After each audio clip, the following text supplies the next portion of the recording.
Assalamualaikum warahmatullahi wabarakatuh.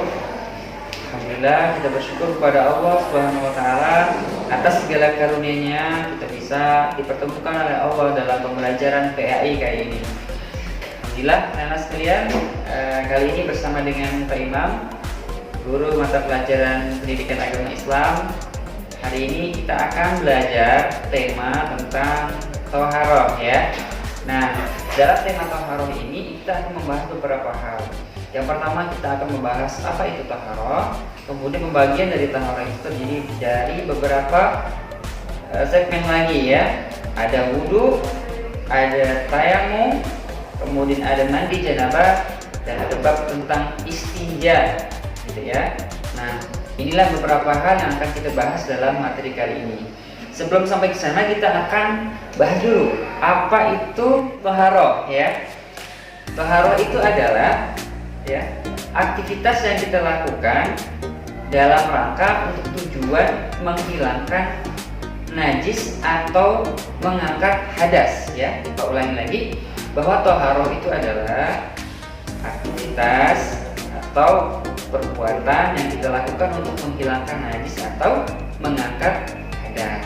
Nah, dalilnya apa? Dalilnya dalam surah Al-Baqarah ayat 222. Allah Subhanahu wa taala berfirman, "Innallaha yuhibbut tawwabina wa yuhibbul mutatahhirin."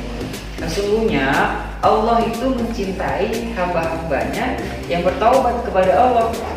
Dan yang kedua, Allah juga mencintai orang-orang yang tawwabina wa yuhibbul mutatahhirin, orang-orang yang mensucikan dirinya.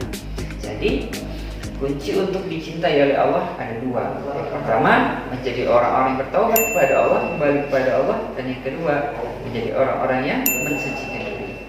Ini dalilnya dari surah Al-Baqarah ayat 222.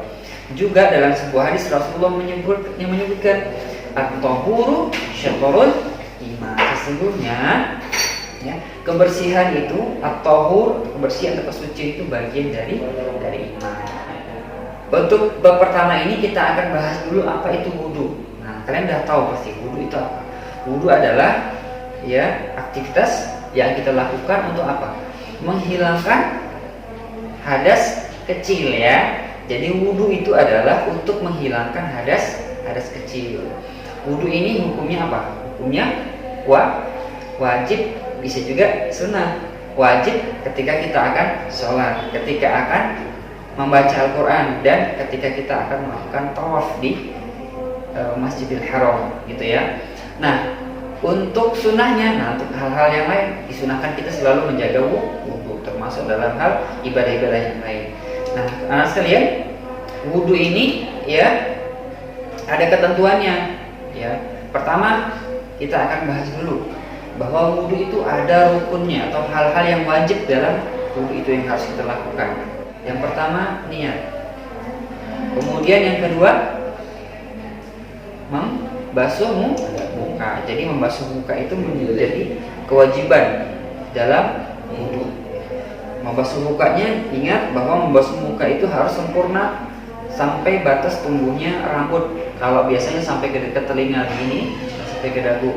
Biasanya Bapak lihat cuman ini saja tanpa mengenai bagian-bagian yang sampai batas tubuhnya rambut. Jadi harus sempurna ketika membasuh wajah. Kemudian yang ketiga, membasuh tangan sampai ke atas siku, sampai ke siku ya. Lebih baik dilebihkan daripada kurang. Ya, dilebihkan sampai ke atas sikunya sedikit gitu ya. Kemudian digosok.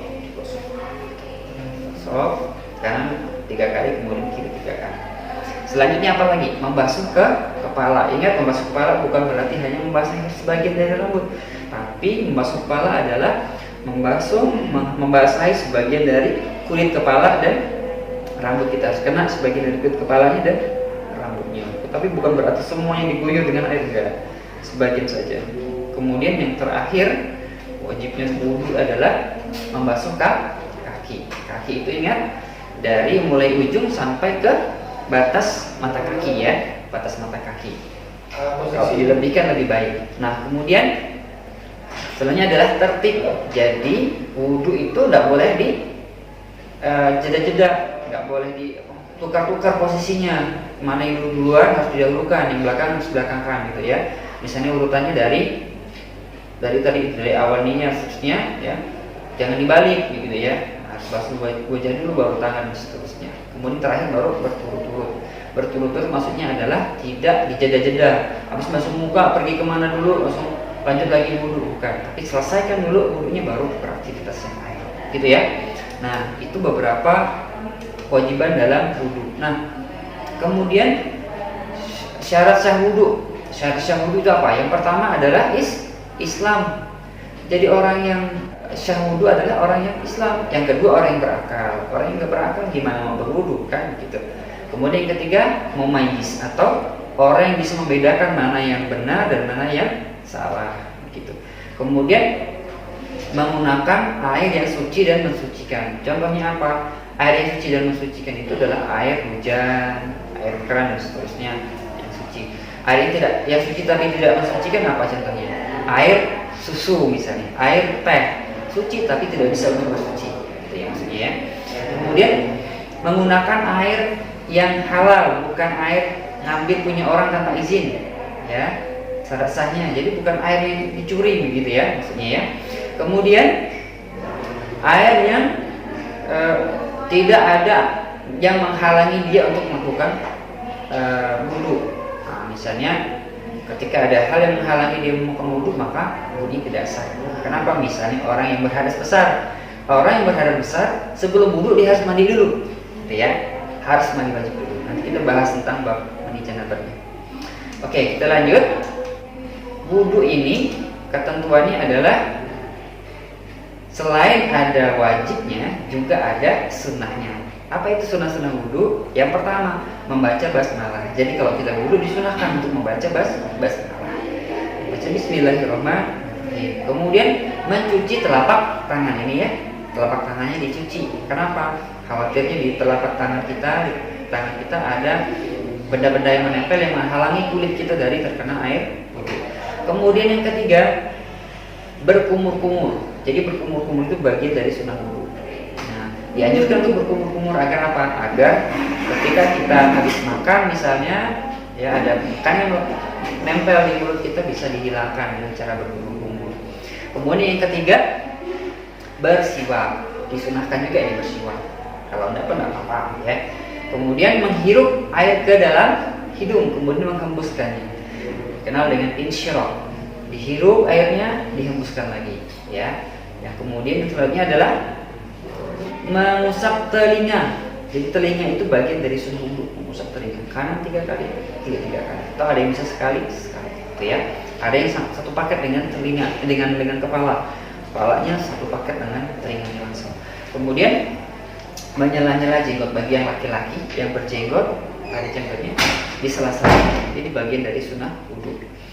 Kemudian membasuh anggota wudhu sebanyak 3 kali, kecuali kepala dan telinga, ya. Jadi disunahkan 3 kali basuhnya, gitu ya. Kemudian menyela-nyela jari tangan atau jari kaki. Jadi kalau kita membasuh tangan atau membasuh kaki, disunahkan untuk menyela-nyela di sela-sela jarinya, ya. Agar apa? Khawatir di sela itu ada lipatan tidak terkena air atau ada kotor yang menempel di situ, sehingga kalau di sela-sela digosok sela-sela jarinya itu bisa menghilangkan kotoran yang ada di situ. Nah, kita lanjut ya. Nah, kemudian setelah wudhu kita disunahkan untuk membaca doa.